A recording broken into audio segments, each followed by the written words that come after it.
Hello, guys. I'm Craig Gould, and I'm kind of the ad hoc moderator participant of this group.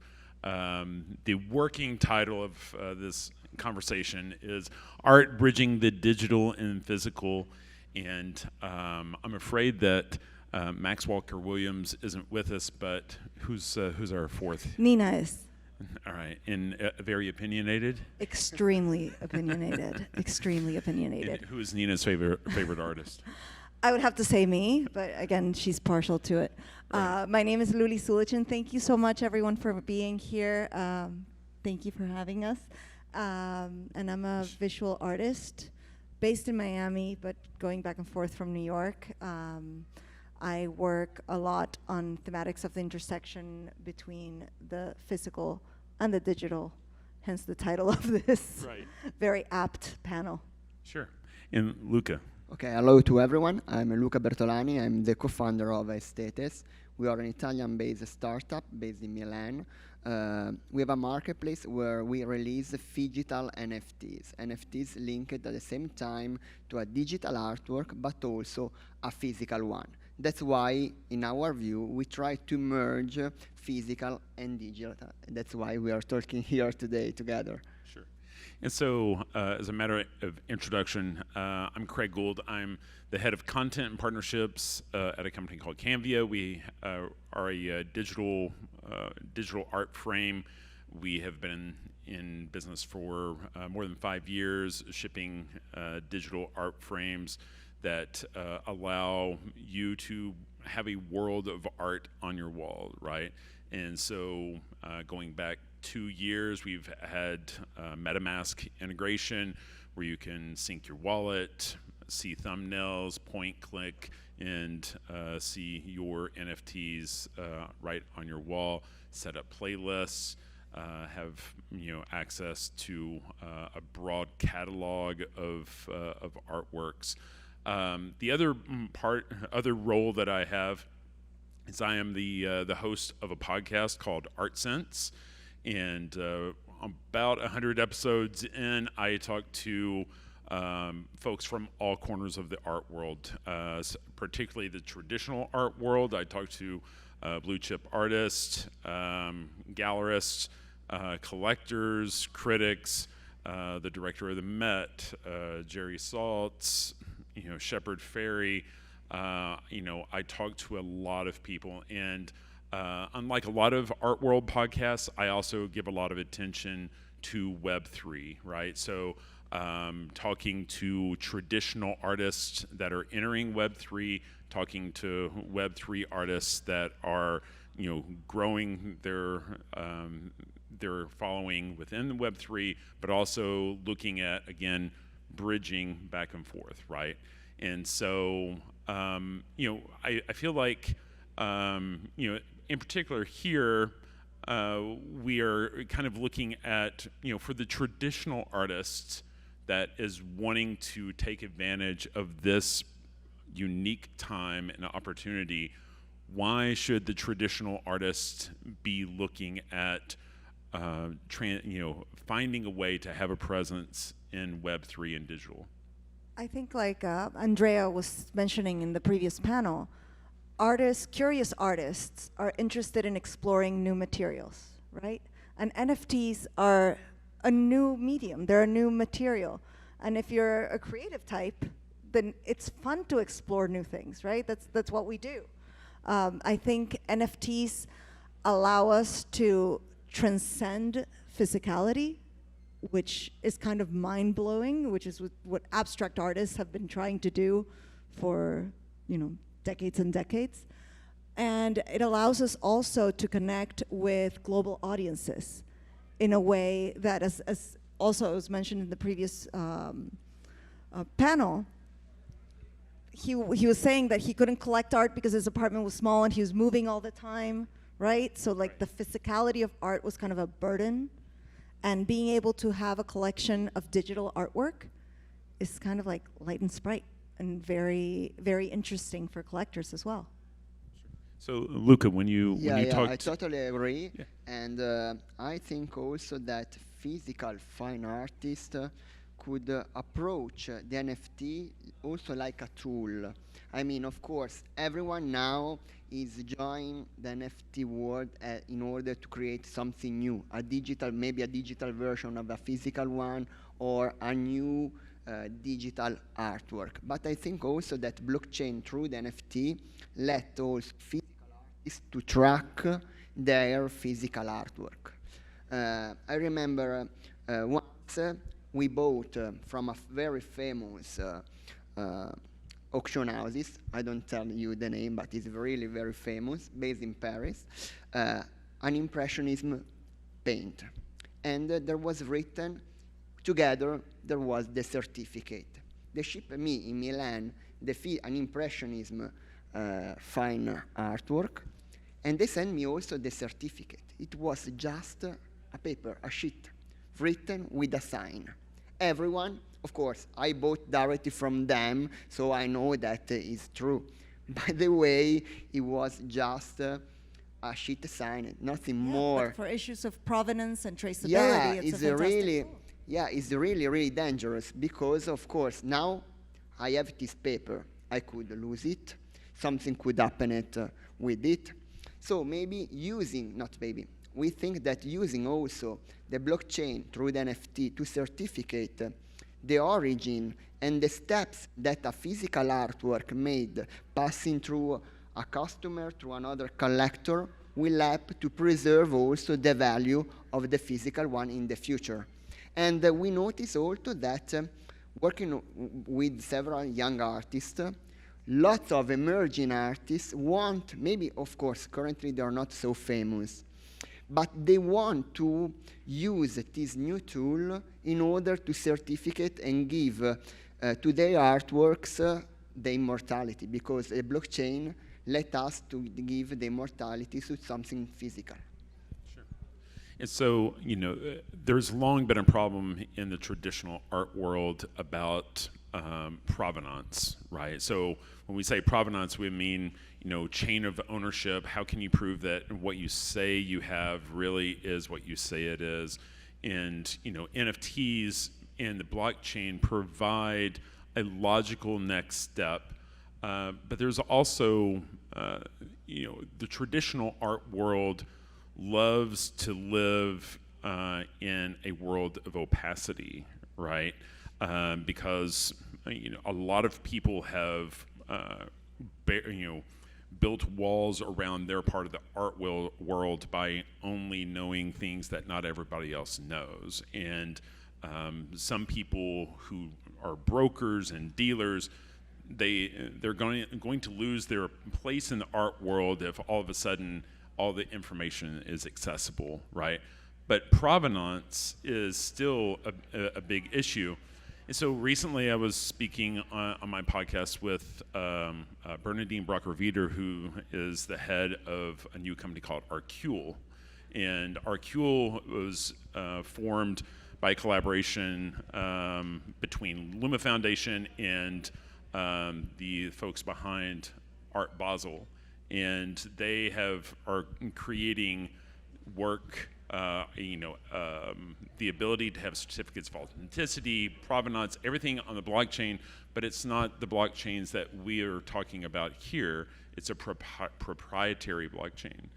How do you guys feel about having all of the majority of the functionality, but maybe not the open concept that we think of in the scope of a Web3 conference like this?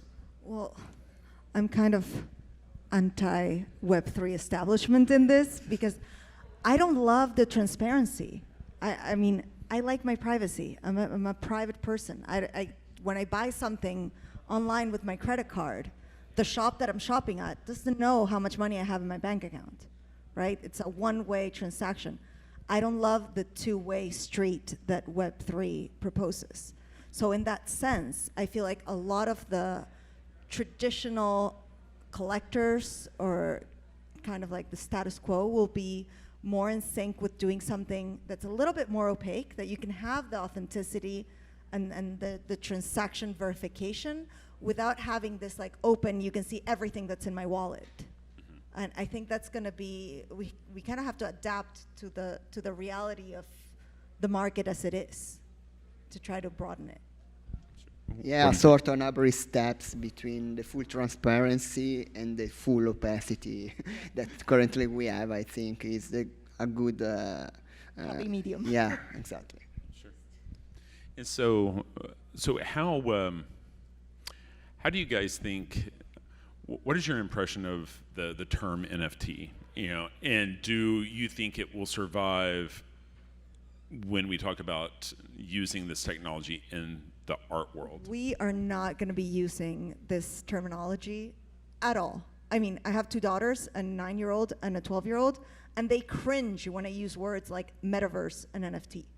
Like, those are not the words that are gonna kind of live on. But the functionality, the functionality is there, and we're gonna continue to use that. We're just not gonna term it NFT.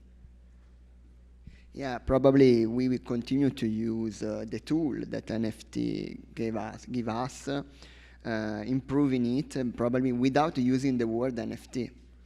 Because they will be integrated in a broader infrastructure, in a broader technology. Of course, now we are working with the first step.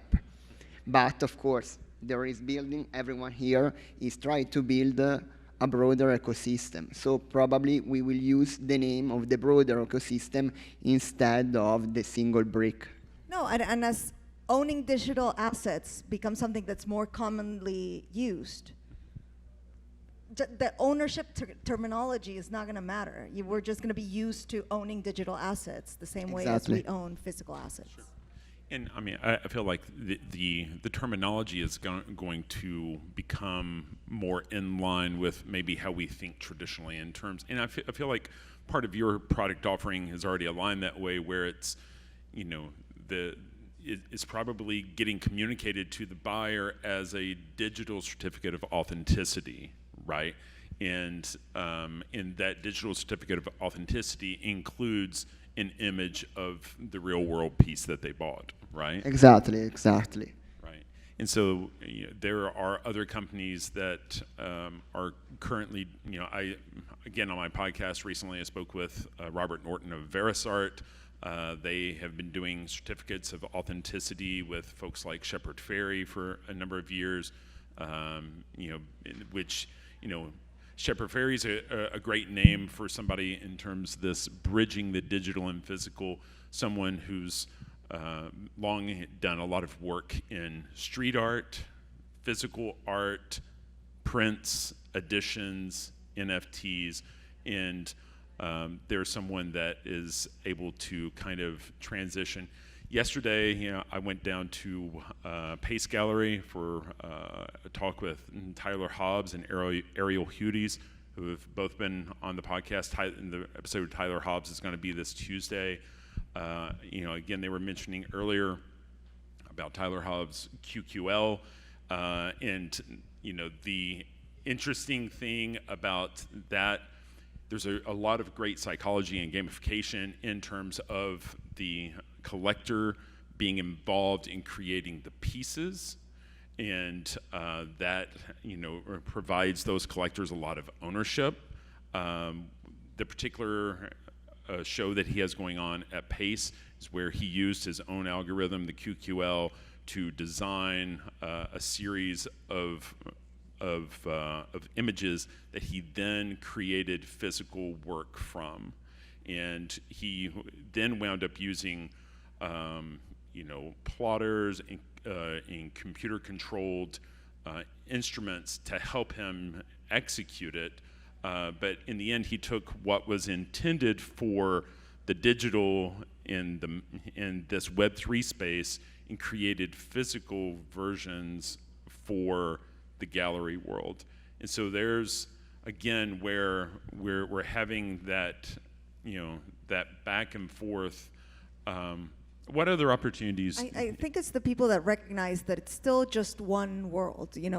We have the digital and the physical component, but we do still live in just the one world. So the people that can bridge that and can transition and use the tools that are available both in the physical and to broaden their community and to use more tools that are available, digital mediums, are the people that are going to be the true change makers and that can see that potential of bridging.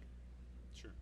You know, and again, going back to Pace Verso, who I think is doing an amazing job of bridging the traditional and digital art worlds. One of the ethoses for Ariel there is that there are certain artists in Pace's traditional art world blue chip roster whose work is really only accessible to museums and the folks that would have like the major installation in the foyer of a Park Avenue building, right? But you know, folks like Random International or John Gerard, in the ability to create a digital edition, you know, an NFT of something like that in conjunction with OG, you know, like Daniil Kreveruchko and OG Art, they're able to provide collectors access to people that are to works that would otherwise be inaccessible even for folks on there's like a democratization of Right. of that art, right? Right. And also fractionalization tools where you can own a little piece of a major work, it provides a greater accessibility. And I think inclusivity and accessibility are major themes that are going on in Web3 and that are attracting a lot of people into the space. Sure. So, Luca, do you have No, something? I agree. I think that Web3 breaks down lots of barriers. For example, you mentioned about fractionalization. We know that the financial barriers is one of the main barriers in the physical fine art. Owning just a single NFT of a broader artworks let you to join this industry without investing, for example, spending too much money, for example.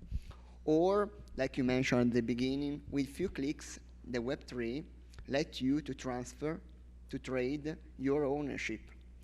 And of course, if you have a physical artwork, you have to contact an auction house. They will take on the sale a huge amount of a percentage. With the Web3, with few clicks and generally a lower percentage kept by the marketplace, let you to also to trade. So you can invest, enter in this market, wait few minutes, few hours, few years, it's up to you, and then to trade. Of course, if you want to do something similar in just the physical world, it's not everyone could do it. But in the digital, in the phygital, in the Web3, everyone could start. There's lower barriers to entry. Yeah, of course. Financial, but also, as you mentioned at the beginning, the physical fine art, there is a lot of opacity around the physical fine art. So a lot of trades, people are not aware about it. If you create something on the Web3, of course, maybe there is too much transparency. By the way, everyone could see it and maybe start a new business, start to invest, start to just to collect. In the physical fine art, most of time, ordinary people could not do it. So, what do you guys see on the horizon? You know, in this bridging of the digital and physical. What, you know, if you're looking into your crystal ball? I'm really pumped. We were at Gagosian yesterday, and we saw a show by Bennett Miller, who's a filmmaker, and he did an entire gallery show of kind of documentary-style photography that was completely AI generated, of people that didn't exist, right? So it's just wild. It's so much fun. I'm painting in VR, which is like super sculptural.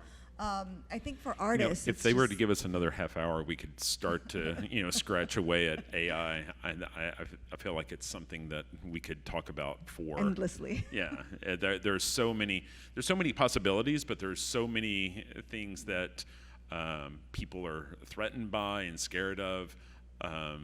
But it all kind of just like converges at the intersection of Web3, right? We have all these separate tools, and Web3 is where they're meeting. And it's an interesting space to be a part of. What do you see on the horizon? I think that for a physical fine art perspective, the Web3 will enhance the relationship between the physical artist and his community or her community. Because essentially it allows to put, of course, now we are talking about the traceability or a digital replica of the physical artwork, but the artist can insert in the NFT also the invitation for an event, for a private sales, so he can or she can recognize further rights in the future. So I think we will move in this direction, strengthening the connection between the physical artist and his or her digital community. Great. Well, we have just a couple of minutes. I don't know if we've... Does anyone have any questions or topics that you want us to address? Let us know, and we'll be happy to answer them. I actually want to just bring in something. I heard you talk about transparency. Ethereum is about transactions, so there are other platforms which can give you that transparency or translucency, which means we know it's happening, that it's visible, but only to those who need it. So Absolutely. we can look, because obviously as an artist, you want to make money, but you don't want everybody to know your income. That should become something which is private. Absolutely. And I think blockchain is going to revolutionize record keeping in general, to how we have our school transcripts, to our medical records, to the title of our cars and our houses, to the transactions in the art market as well. And non-art market also. So there's this differentiation between blockchain and crypto and just the record keeping aspect that the technology offers. That's us. Sure.